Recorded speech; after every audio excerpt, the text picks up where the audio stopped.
Salut! On se retrouve en vidéo aujourd'hui pour vous parler de jeux. Étonnant, vu qu'on est un magasin de jeux. Est-ce qu'on peut parler de deux choses avant de commencer? La première, c'est que je fais cette vidéo pieds nus. Parce que je me suis rendu compte la semaine dernière, après coup, que c'était très pénible le bruit des boîtes que je claquais sur les étagères. Vu qu'aujourd'hui j'ai des chaussures à talons, je pense à vous, je les ai enlevées. Toi, tu les as pas enlevées par contre? Non, comme ça, s'il y a du bruit, ben, vous pourrez vous le dire en commentaire. Voilà, mais nous insultez pas, on est sympa quand même. La deuxième chose, c'est quoi cette vague de froid qu'on se reprend sur la figure là? Je comprends pas que les humains n'hibernent pas. Après les fêtes de, je sais pas, après les fêtes de fin d'année, là le 2 janvier, allez, salut tout le monde, je vais pioncer, on se retrouve en mars. Non? En plus, après avoir mangé, on n'a plus que ça à faire.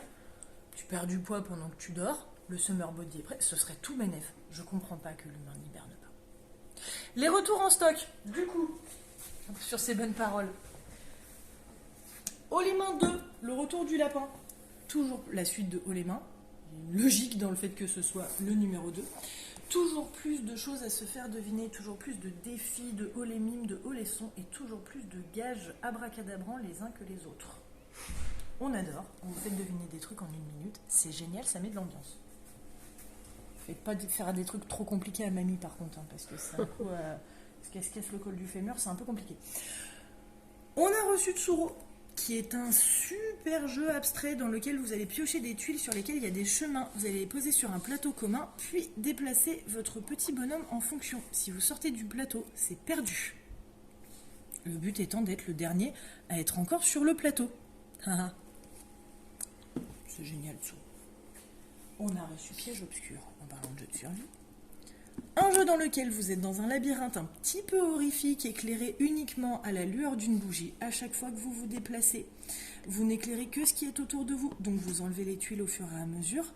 Votre but va être de trouver chacun une clé, puis de vous réunir sur la même tuile de porte pour pouvoir sortir du labyrinthe. Vous avez un temps imparti qui est la lueur de votre bougie. Quand il n'y a plus de tuiles, c'est perdu. Et vous pourrez chanter au clair de la lune, mon ami Pierrot, dans les limbes jusqu'à la fin des temps. Il y a des puits dans lesquels vous pouvez tomber et des monstres qui absorbent toute la lumière de votre bougie.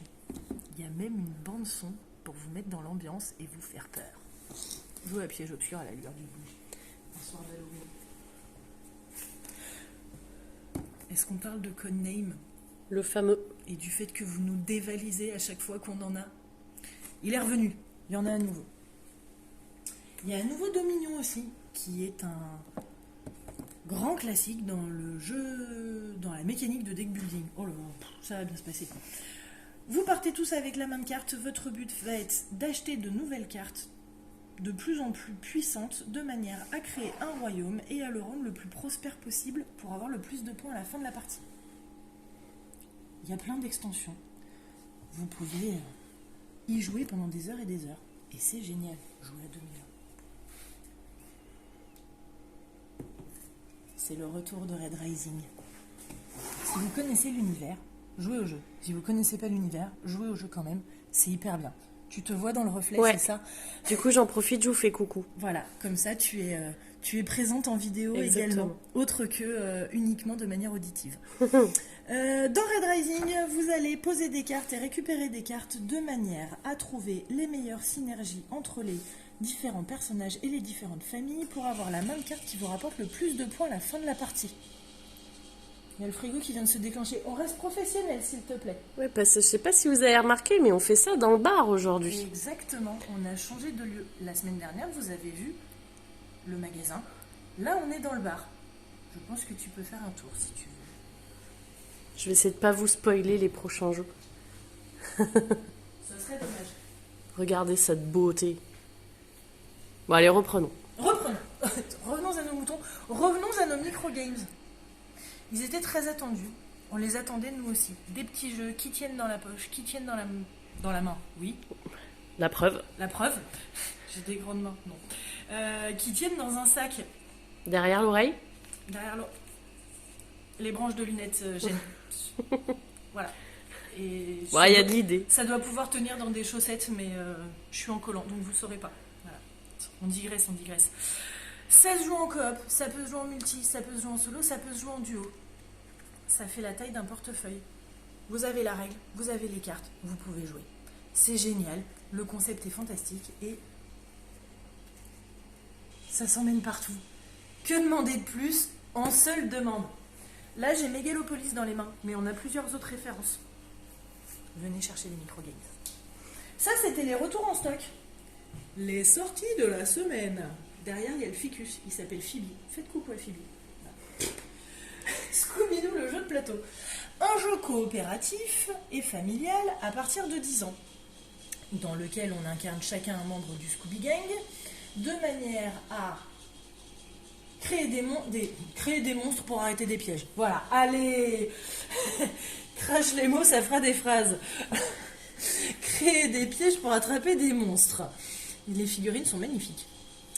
Vous avez 3 monstres différents, le passe-muraille, le clown fantôme et le spectre vert. Vous choisissez votre monstre et vous partez à la chasse.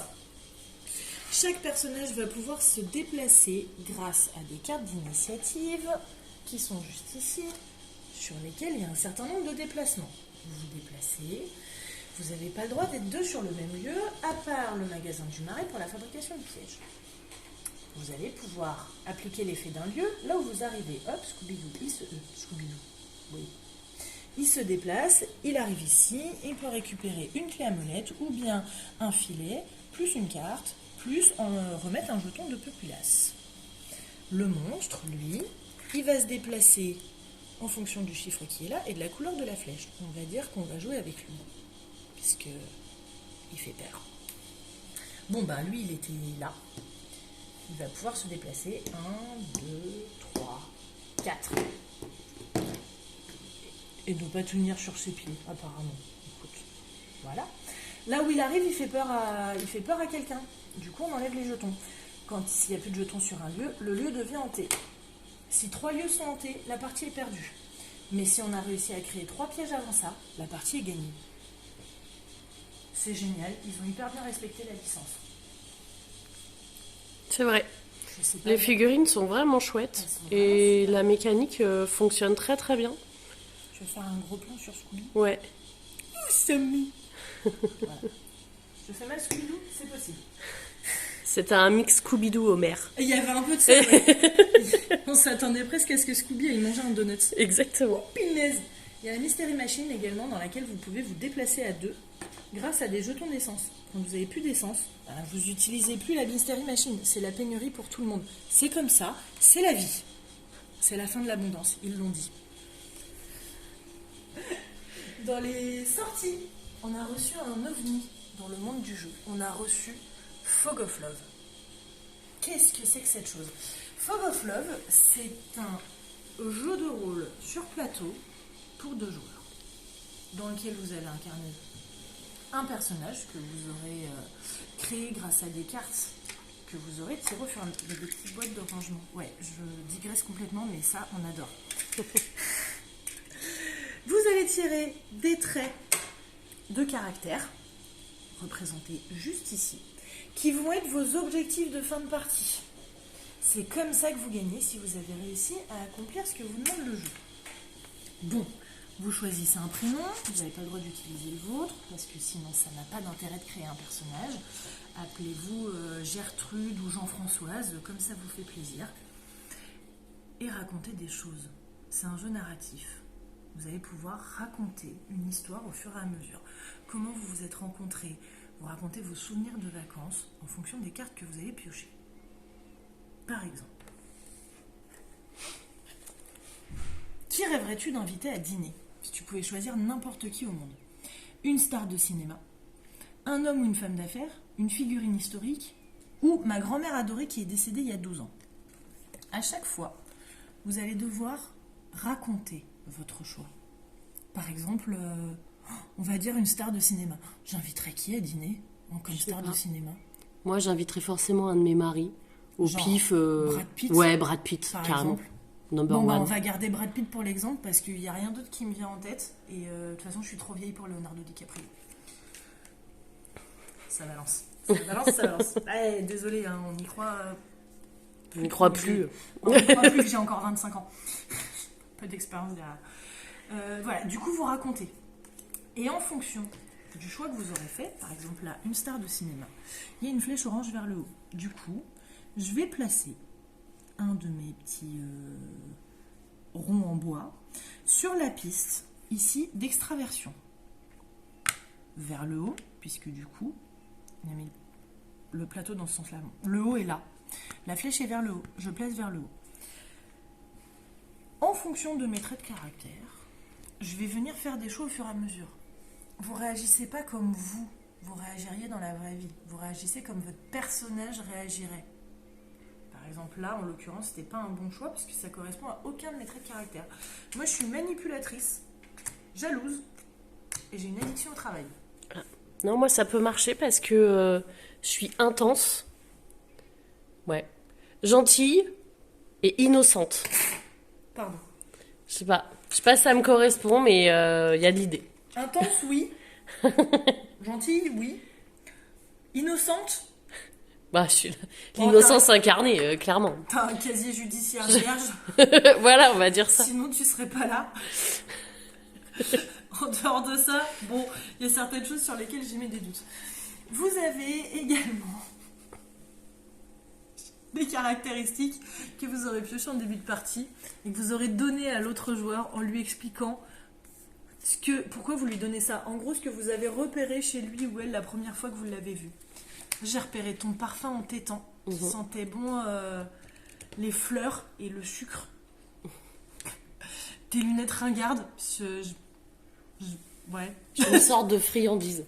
C'est ça, avec des lunettes. Exactement, une friandise bigleuse. Une friandise bigleuse avec un débit de parole très lent. Écoute, mais un rire très expressif. Ah non, pardon, on est sorti bah, du personnage. Je l'ai pas remarqué, c'est comme quoi. Et chez moi, t'as remarqué mon piercing dans le nez. Bien sûr. Bien sûr, mon regard de braise. Et ma voix tonitruante. Ouais, ça, à défaut de te voir, on t'entend. Venez nous voir pour les quiz, vous verrez que j'ai la voix qui porte, surtout dans un lieu qui résonne. Ça surprend toujours un peu. Bon, vous allez avoir une piste de satisfaction sur votre personnage qui va pouvoir augmenter aussi en fonction de ce que vous faites. Chaque fois, vous faites des choix grâce à des jetons de poker sur lesquels il y a des lettres. Et votre but, ça va être d'accomplir, comme je le disais, les traits de caractère de votre personnage. Vous gagnez si vous avez réussi à tout accomplir. Et à correctement raconter une histoire. Il y a tout ça de scènes à piocher. On les met ici au fur et à mesure. Il y a tout ça de niveau de difficulté pour des parties plus tranquilles ou un peu plus volcaniques, on va dire, explosives. Voilà, c'était ça, explosive, le mot que je cherchais. Et il y a encore des paquets de cartes à l'intérieur pour des parties censées se renouveler. Alors, je sais pas si vous y jouerez, on va dire 50 fois dans une année. Ouais, je trouve la boîte très belle une fois qu'on a enlevé le carton qui était autour. Non, le matériel est chouette. Le matériel est splendide, le plateau est très très beau. Je sais pas si vous y jouerez 50 fois dans une année, mais si vous cherchez un jeu à deux qui sort de l'ordinaire, jouez à Fog of Love. Vraiment, il se passe quelque chose autour du plateau. C'est génial. Nous, on a adoré. Bien évidemment, les traits de caractère, il y en a plein d'autres. Vous n'avez pas forcément un piercing dans le nez. On a reçu Love Letter, le Grand Infinité. Ils avaient fait Star Wars. Qu'est-ce qu'ils attendaient pour faire Marvel? Bon, bah ils l'ont fait. Ça plaira aux amateurs de Love Letter et ça plaira aux amateurs de Grande Infinité, ouais, de Marvel. À ceux qui veulent contrôler l'univers. Voilà, ou faire disparaître la moitié de la population. En même temps, on aurait été vachement moins sur la planète. C'était pas un si mauvais choix au final. Bon, dans Love Letter original, vous devez trouver la princesse pour lui délivrer un message. Là, vous allez devoir retrouver les pierres d'infinité. Pour ça, vous piochez des cartes, vous jouez des cartes et vous appliquez les effets des cartes. Et de mémoire, vous pouvez même vous éliminer en cours de partie. On sait que vous aimez vous trahir. Voilà, c'est arrivé. On va le mettre comme ça, ça va éviter qu'il tombe. On a reçu Wingspan Asie, la dernière extension de Wingspan, jouable seule. Vous pouvez la coupler au jeu de base pour jouer jusqu'à 6 ou 7. Ou vous pouvez jouer à celui-là uniquement, à 1 ou à 2, en duo ou en solo. Parce que ça peut être très bien de jouer en solo. Au moins, vous jouez avec vous-même et vous vous engueulez avec personne. Il y a des nouvelles cartes oiseaux. Il y a des nouveaux plateaux. Les oiseaux d'Asie, ils sont trop beaux. Il y a des nouveaux plateaux. Il y a des nouveaux objectifs. Et il y a des jetons de... Est-ce qu'on dirait des becs blancs et noirs ou est-ce qu'on dirait des gouttes blanches et noires de yin et yang? Bah, je penche pour les gouttes rouges et noires de yin et yang. Après, c'est un jeu d'oiseaux, ça peut représenter des fientes aussi, hein, je sais pas. Ton explication est beaucoup moins poétique, mais écoutez, dites-nous dans les commentaires quelle version vous préférez entre les becs, les gouttes ou les fientes. Voilà. Je sais pas quoi vous dire de plus. Franchement, Wingspan, c'est un des meilleurs jeux qui existent. Je suis pas objective, j'adore ce jeu. Mais j'ai trop hâte de jouer à celui-là d'ailleurs. Ça rajoute plein de nouvelles choses. Si vous cherchez un jeu à deux, c'est très bien. Si vous cherchez l'extension à rajouter des choses à Wingspan, c'est génial aussi. Voilà. On n'aura pas la big box. Du coup, prenez cette extension-là. Je suis un peu vénère sur la big box. Il y a un message subliminal dans cette vidéo. Ah, j'ai dit que ça balançait. Hein. Leonardo DiCaprio, Jamie Stegmaier, paf. C'est comme ça. Deuxième vidéo, ça dénonce. Bon. On a reçu Colorado. On passe d'ailleurs un coucou à Damien, s'il nous regarde. Voilà, c'est comme ça. C'est comme ça. Allez, coucou Damien. Allez, coucou Damien, il se reconnaîtra. Les double A sont là. Les double A sont là, bien reçus à Jandé. Hop, hop. Ça sera mieux pour l'exemple. Colorado, c'est un jeu à cocher de cette famille. Pitch pourri, bonjour. Est-ce que vous aimez un peu plus les jeux à cocher depuis la semaine dernière? Eh ben on sait pas, mais peut-être que vous aimerez Colorado. Dans Colorado, votre but va être de marquer le plus de points possible. Comme dans la plupart des jeux, Pour ça, vous allez pouvoir explorer votre piste, votre carte de chercheur d'or et votre chemin de fer juste ici. Comment qu'on joue, me demanderez-vous, et vous aurez bien raison. À votre tour, vous allez demander à un joueur autour de la table de vous donner une carte. Michel, je voudrais le 2 bleu. S'il l'a, il me le donne. C'est comme ça, il n'a pas le choix. S'il l'a pas, il me donne un 2 de n'importe quelle couleur ou une carte bleue. Et on va dire que Michel, il avait le 2 bleu. Donc Il est sympa, Michel. Il est sympa, mais il n'a surtout pas le choix. Il me le donne. Je prends le 2, je le pose devant moi. Et je et tous les autres joueurs ont choisi l'effet qu'on va appliquer. Ça dit que je coche n'importe quelle case sur ma carte de chercheur d'or. Et ça, que je coche une case sur ma piste de chemin de fer. Je suis partie d'ici parce qu'on commence toujours d'un village rouge. Donc soit celui-là, soit celui qui est là. Et on va dire que je vais cocher, hop là, le tipi qui est à côté. Bon. D'ailleurs, hop, moi j'ai quoi? Le tonneau. Ça me va bien. Hop, on commence là. J'ai un drapeau rouge qui est coché. Hop. J'ai coché un tipi. Du coup, je vais venir cocher ici sur la piste de tipi. Et j'applique l'effet. Je prends une pépite. Hop là.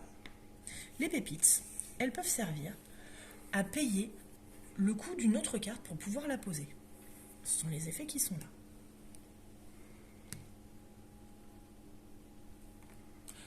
On va avoir des cartes, donc les bleus et les oranges qui permettent de cocher des cases, les violettes et les grises qui permettent de piocher des cartes ou de poser des cartes devant nous. L'intérêt, c'est que quand j'ai une famille complète, pouf pouf, parce qu'on aime bien les bleus, hop, je les défausse et je coche un drapeau sur une région adjacente à une région dans laquelle j'ai déjà fait des croix. Par exemple là, hop, et ben je vais cocher celui-là. Ça veut dire qu'après je pourrai cocher les cases qui sont autour. Et ça veut aussi dire que je mets une croix ici. Bon, à chaque fois que vous cochez une case, vous venez, s'il y a un effet particulier à appliquer, vous venez cocher ici, sur le plateau, enfin sur la piste de score de tous les joueurs. Si je suis la première à avoir coché mes 2 cases de porte de saloon, je marquerai 9 points. Je vais les noter ici. Prochain, je sais pas, le fer à cheval, hop, qui coche ces 2 portes de saloon, il marquera que 5 points. Haha, bien fait pour lui, il avait qu'à être plus rapide. Ce sera la même chose pour les drapeaux bleus, les drapeaux verts, les drapeaux jaunes. Là, il y a plus de cases, donc forcément, ça rapporte plus de points. Ce sera la même chose pour la piste de Wanted et pour la piste de Tipeee. Le premier ou la première qui aura marqué des points dans cette case de sa piste d'étoiles de shérif met fin à la partie. On additionne les scores, celui qui a le plus de points a remporté la partie. Vous allez pouvoir comboter les cartes au fur et à mesure, puisque vous allez en poser une devant vous.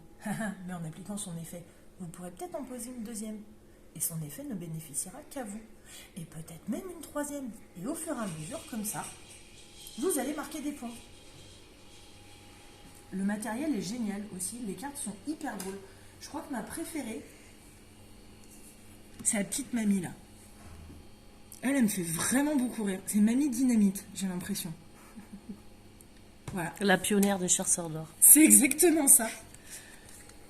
J'espère que ça vous aura donné envie de jouer à Colorado parce qu'il est vraiment super. Vous pouvez même venir le tester au bar si vous souhaitez, avant de l'acheter pour vous. Exactement. On en profite pour faire un rappel. Demain soir, c'est soirée libre. Et samedi soir, c'est soirée quiz, série culte. On vous a préparé un truc aux petits oignons. Ça va être hyper drôle. Venez nous voir. Est-ce qu'on a fait le tour? Bah ouais, on a fait le tour pour cette semaine. Du coup, on vous réserve plein de choses pour la semaine prochaine. Exactement. On en profite pour faire un coucou à Alexis de chez Gigamic qui regardera peut-être cette vidéo. On n'a pas parlé de tes jeux parce que on les a pas reçus. Voilà. Du coup, ça attendra la semaine prochaine. C'est comme ça, c'est la vie. Allez, salut! Salut!